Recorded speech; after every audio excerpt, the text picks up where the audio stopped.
안녕하세요. 마인드 디톡스의 묻지마 캔디입니다. 오늘의 방송 제목은 부모의 외도, 이혼을 경험하는 자녀들의 연령별 반응과 해법입니다. 구독, 좋아요 눌러주세요.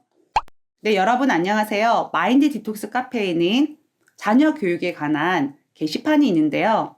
외도 상황에서 자녀 교육에 어려움을 겪고 있는 회원분들을 위해서 무보수로 돈 10원 한 장 받지 않고 아내분이 큰 도움을 주고 계시는데요. 제가 또 어려운 부탁을 드렸습니다. 어떤 부탁을 드렸냐면요. 부모의 외도 혹은 이혼 시 연령별로 그 경험하는 자녀들의 반응과 해법에 대한 제목으로 글을 좀 부탁드렸거든요. 아무래도 이혼만 해도 큰 문제긴 한데 외도로 인해서 이혼을 하는 경우, 또 외도 상황에 부모들이 싸우는 경우 아이들의 상처가 클 것으로 보이기 때문에 그 도움을 주기 위해서 전문가 분이시고 또 저희 카페 회원인 그 분에게 부탁을 드렸습니다. 회원분께서는 그 특수교육학 박사를 수료하셨고 세부 전공은 영재교육, 영재원 부모교육 및 교사교육, 그리고 영재 프로그램 개발 및 지도를 하신 분이십니다. 정말 전문가 중에 전문가 분이시죠. 오늘 방송은 제 의견이나 생각을 넣은 게 아니라 그 아내분께서 올려주신 내용 그대로 방송을 진행하도록 하겠습니다. 자녀들의 그 연령대별로 어떤 반응이 있는지를 먼저 말씀드리도록 하겠습니다. 첫 번째, 7세 이하 및 초등 저학년. 본인의 잘못으로 부모님이 싸우고 이혼한다 생각합니다. 참 어린이다운 발상이지요. 이때는 이혼하면 버림받을까봐 두려워합니다. 그래서 이혼을 받아들이게 할 때 엄마, 아빠 모두 널 키우려고 한다는 확신을 주면 좀 단순하게 이해도 하고 두려움도 덜해집니다.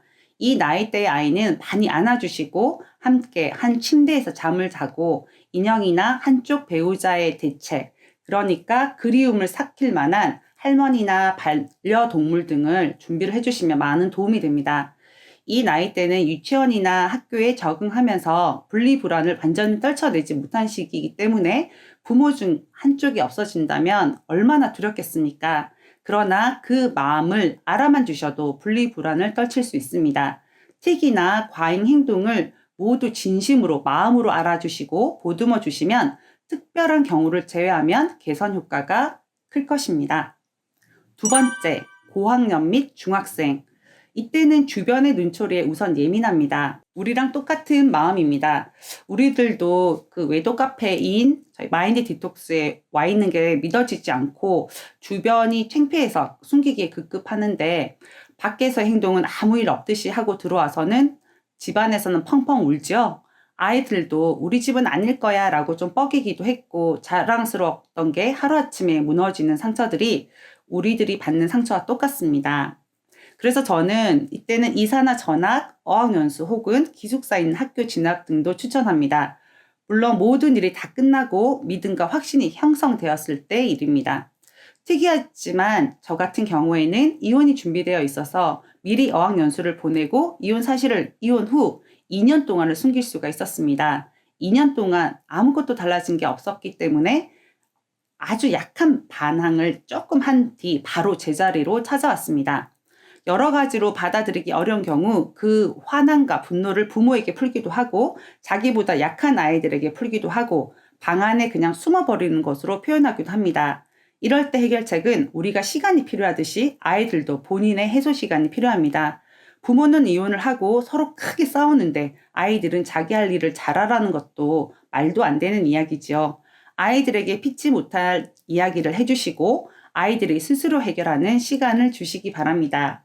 예를 들어서 아이들이 유튜브를 본다. 사실 우리들도 유튜브를 보면서 카페를 찾아오고 했듯이 아이들도 이런 상황에서 유튜브를 통해서 찾아내기도 합니다.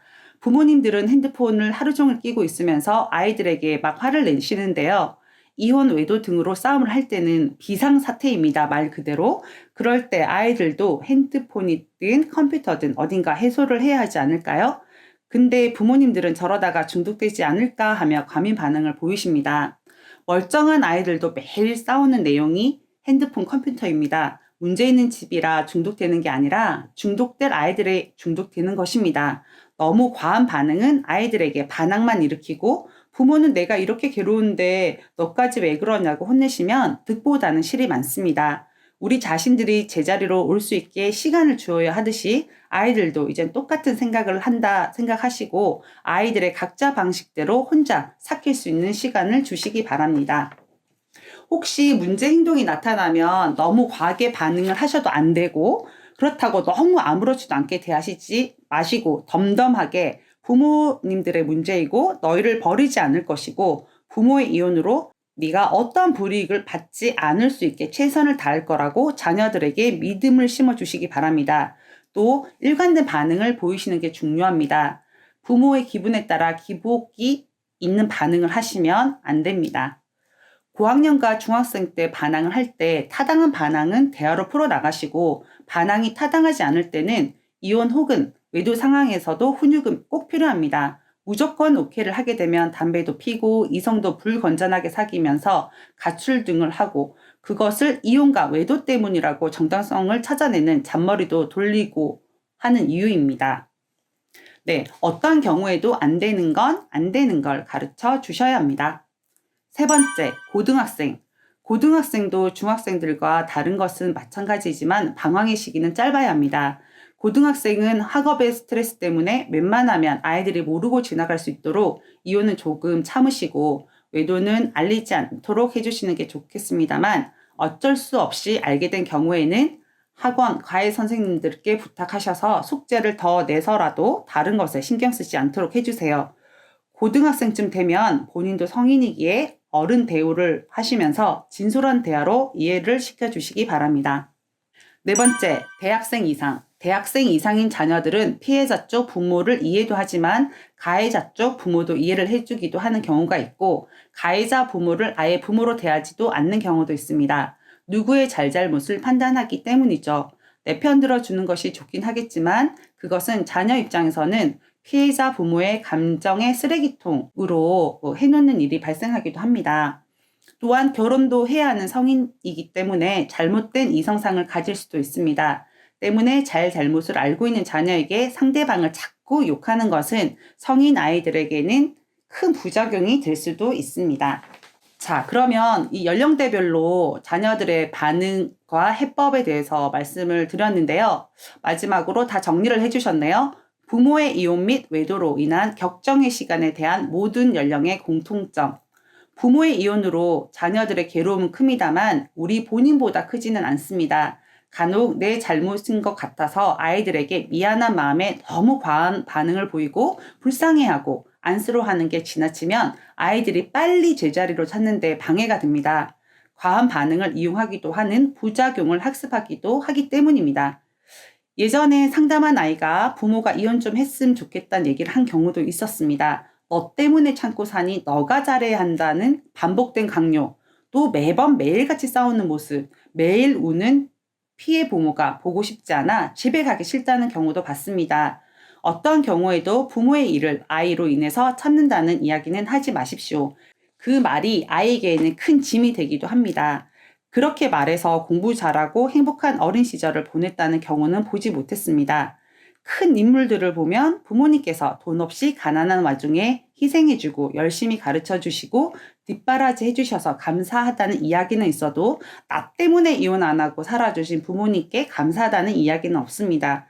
자녀들의 눈높이는 부모의 노력하는 삶이지 부모의 이혼에 중심을 두지 않고 있으며 부모가 이혼을 했어도 부모가 행복하면 아이들도 행복하게 되기 때문이죠. 안정된 환경에서 부족함 없이 키우고 싶은 마음이야 부모라면 모두 해주고 싶겠지만 최소한 부모의 감정 쓰레기통으로 자녀를 대하지 않고 독립된 감정의 소유자로 되어 주신다면 부모님의 이혼, 외도는 아이들의 인생을 좌지우지하지 않습니다. 결핍이 풍요보다 더 저력이 있을 수 있습니다. 우리 아이들 생각보다 그렇게 약하지 않고 어리지 않습니다. 앞글에서도 말했듯이 부모가 행복하게 살면 아이들도 행복해지고 부모가 불행하게 살면 아이들도 불행해집니다. 행복해지는 길을 선택하시는데 도움이 되시기 바랍니다. 네. 정말 좋은 글 너무 감사하고요. 제가 진짜 거의 토시 하나 안 바꾸고 그대로 그 아내분께서 적어주신 글을 여러분들에게 전달을 해드렸습니다. 무엇보다도 맨 마지막 말씀 저는 진짜 동감하거든요. 부모가 행복하면요, 아이들 정말 행복해집니다. 정말 불행하게 가족을 이루고 살면서 그 고통을 아이들에게 전달해 주는 것보다는 정말 같이 산 게 행복하다면 행복하게 사시면 되고, 이혼한 게 행복하면 이혼해서 정말 행복하게 사시면 됩니다. 제가 그런 경우였잖아요. 정말 뭐 제 감정 조절 못하고 애 앞에서 못 볼 걸 다 보였었는데, 그때 아이가 엄마 아빠 이혼했으면 좋겠다고 계속 누누이 말했습니다. 그런데 그 뒤로 이혼을 하고 나서 제가 아이를 만나면서 우리 아이가 저한테 한 말이 있어요. 엄마가 행복해 보여서 너무 좋아. 엄마 나도 지금 행복해. 아빠도 지금 행복해. 정말 너무 행복이 멀리 있는 게 아니라고 누군가 말씀해 주셨는데요. 정말 매 순간의 평온한 감정, 내 마음이 요동치지 않고 행복하면 자녀들도 그 감정을 그대로 알아차리고 행복한 사람이 될 수 있습니다. 네, 좋은 글 주신 그 카페 회원님께 너무 감사의 말씀을 전하면서 오늘 방송은 여기까지 하도록 하겠습니다. 네이버 카페에서 묻지마 캔디 마인드 디톡스로 검색을 해주세요. 상담을 통해서 여러분들의 문제 해결에 실질적인 솔루션을 제공해 드리도록 하겠습니다. 여러분, have a sweet mind detox. 다음 방송일에 우리 또 만나요. 안녕.